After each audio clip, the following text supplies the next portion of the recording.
नमस्कार. आमच्या शाळेचे नाव रायगड जिल्हा परिषद शाळा माझगाव. आमच्या टीमचे नाव माझगाव इनोव्हेटर्स.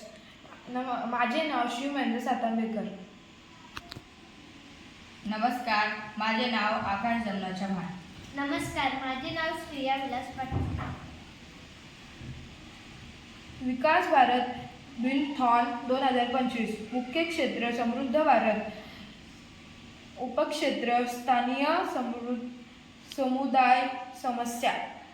शीर्षक परिसरातील प्लास्टिक संकलन पुनर्वापर. समस्या विधान.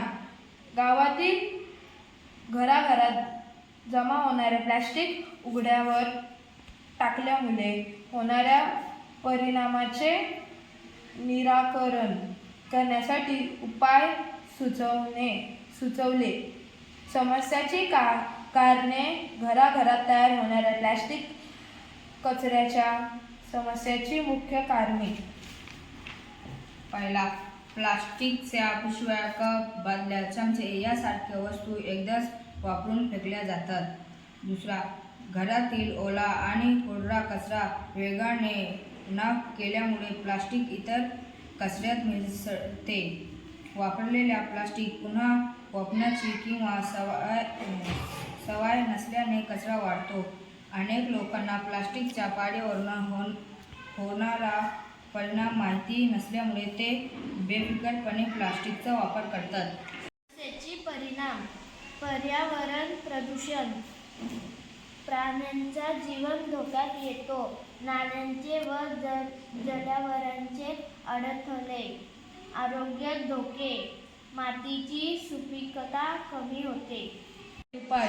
घराघरात तयार होणाऱ्या प्लास्टिक कचऱ्यावर उपाय म्हणून आमच्या टीमने गावात जनजागृती करायला सुरुवात केली.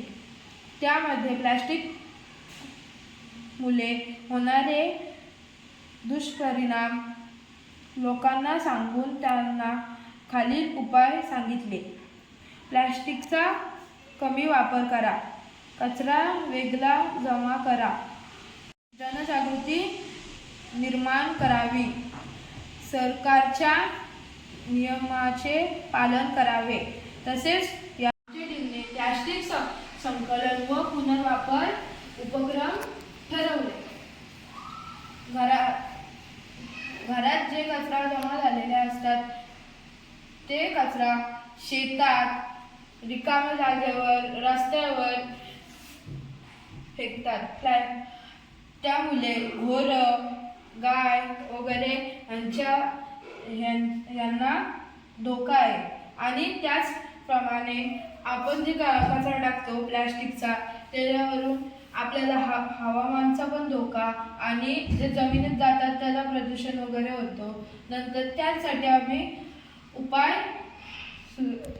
आमच्या टीमने उपाय सुचवले. त्या शाळेतल्या सगळ्या मुलांनी घरोघरी जाऊन प्लास्टिक वेगळे ठेवा असे म्हटले आणि ते प्लास्टिक ठरवलेल्या जागेवर जमा केले आणि एका जागेवर गोळा केले.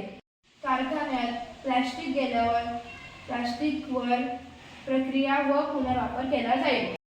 अशा प्रकारे आमच्या टीमने ठरवले आहे. प्लास्टिक संकलन व पुनर्वापर ठरवले आहे. धन्यवाद.